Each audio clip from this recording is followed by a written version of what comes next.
Oke, kita lanjut lagi obrolannya. Mas Hae, tadi kan kita bicara nih awalnya dari Jawa Barat dulu. Betul. Sudah Jawa Barat, kemudian Provinsi Cirebon. Ya. Nah sekarang mengerucut lagi Kota Cirebon. Bagaimana dengan Kota Cirebon? Bagaimana dengan Kota Cirebon apabila adanya Provinsi Cirebon? Ya. Mandiri enggak nih? Tuh. Ide dulu memang berangkat dari Kota Cirebon. Oh, idenya memang dari Kota Cirebon ya? Kemudian ada pembicaraan lintas tokoh ya, kemudian masuk ke legislatif, dibahas usulan itu, kemudian muncul forum-forum, lokakarya lah, seminar dan lain sebagainya. Ya, kemudian saluran informasi juga digunakan sampai kemudian ada hearing ke kementerian, ke DPR RI. Saya kira itu upaya yang luar biasa gitu. Sudah pernah terjadi ya. Jadi 15 tahun lalu gitu, dan sekarang dipertanyakan lagi. Nah, bagaimana dengan Kota Cirebon? Ya, Kota Cirebon dengan jumlah tadi penduduk yang 350.000 dengan cakupan wilayah yang sangat kecil, ya, 37 meter persegi. Tentu bertanya bagaimana dengan Kota Cirebon? Iya kan? Benar. Ya, kalau bicara soal pemerintahan atau menata kota sejauh ini dengan skup yang kecil mungkin tidak terlalu sulit gitu ya. Tidak tapi bisa mandiri sulit. Enggak dengan 5 kecamatan? Itu kan. Apakah kemandirian itu tentu bisa dilihat dari potensinya. Maka indikator geografis itu juga menjadi urgent untuk kita bicarakan, Bu. Bagaimana ketika nanti Provinsi Cirebon itu betul-betul memperhatikan indikator geografis. Kuningan sebagai wilayah, misalkan wilayah agraris ya, kawasan wisata, kemudian pusat Kota Cirebon sebagai kawasan jasa, perdagangan, ya kan? Ekonomi kemudian wilayah Majalengka agraris juga, sebagian infrastruktur menghubungkan, mengkoneksikan dengan Jawa Barat, ya ada Bandara Kertajati dan lain sebagainya, atau wilayah Kuningan, wilayah Indramayu, ya perbatasan wilayah Pantura yang menghubungkan dengan wilayah ibu kota.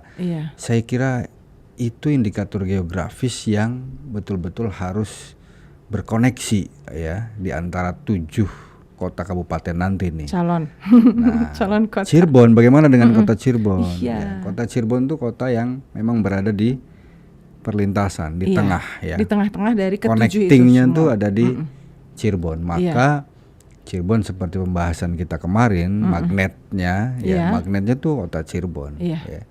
Jadi bukan kemudian mengedepankan ego sektoral ya. Tapi indikator geografis menjadi penting untuk kita bahas. Kira-kira masing-masing punya proporsi. Indikator yang mana nih untuk sama-sama mandiri, sama-sama berkembang. Ya, sama-sama berkembang dengan potensinya masing-masing. Nah, dengan potensinya masing-masing. Saya kira koneksi itu akan membangun kesatuan yang luar biasa gitu sebagai kota yang maju, sebagai provinsi yang maju ya. Bahkan dulu kita bahasakan dengan Cirebon Metropolitan. Nah, itu dia. Cirebon Metropolitan tuh ya konsepnya konsep Cirebon mandiri gitu. Cirebon yang bisa mengatur koneksi wilayah lain dengan pembangunan dan fasilitas-fasilitas yang lebih baik tentunya ya.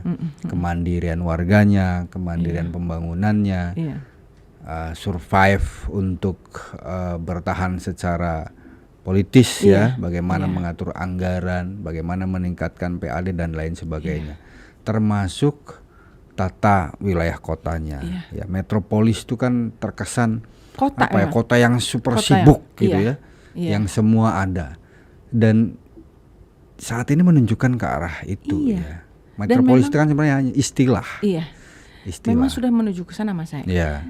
Mau tidak mau batasan atau daerah yang berbatasan dengan Kota Cirebon sudah mengarah ke metropolitan, sudah mengarah ke arah keramaian, karena di Kota Cirebon dan sekitarnya itu kita tidak ada pabrik, kita tidak ada sawah, gitu kan, sudah sejenis gitu, sudah satu jenis, ada satu rumpun, sehingga memang memaksa kita bermimpi untuk bahwa area-area sekitar kabupaten itu bersatu ke kota Cirebon karena memang sudah satu jenis, yang rumpunnya itu rumpun ekonomi perdagangan gitu, bukan sawah lagi, bukan yang pabrik-pabrik.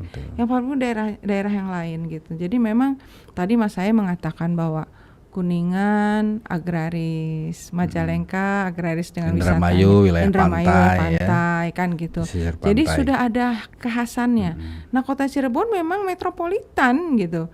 Dan daerah yang di sekitarnya sudah mirip.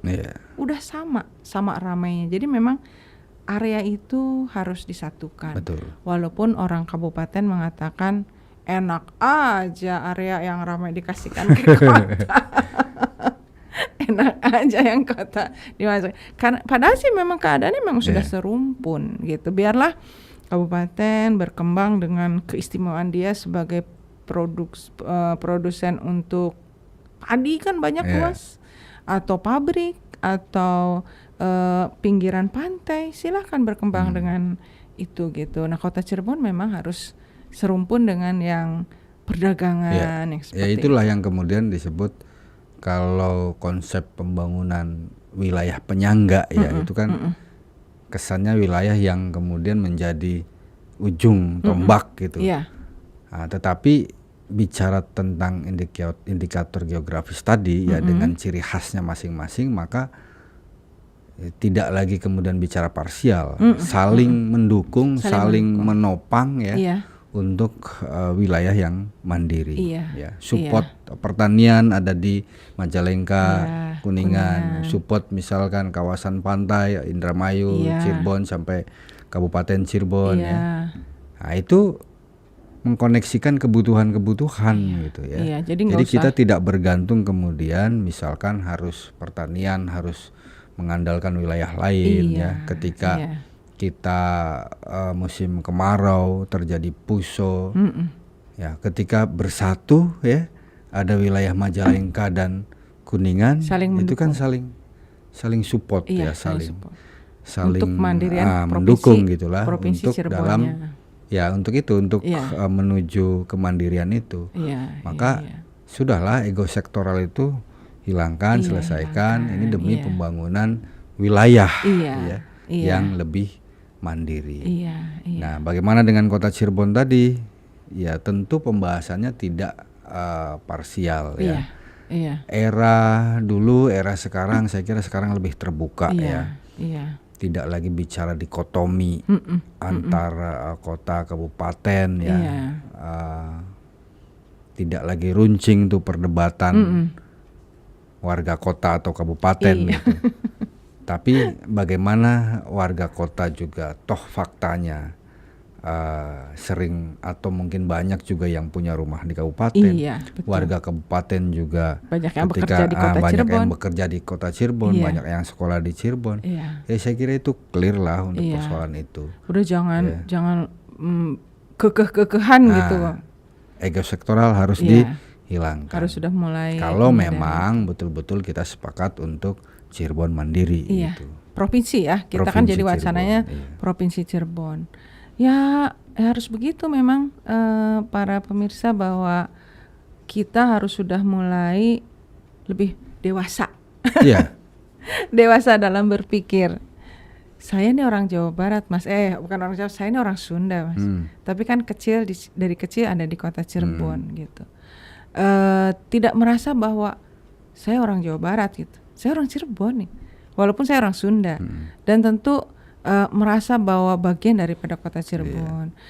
Sejarah yang mengatakan begitu ya tentu berkeinginan bahwa Cirebon ideal.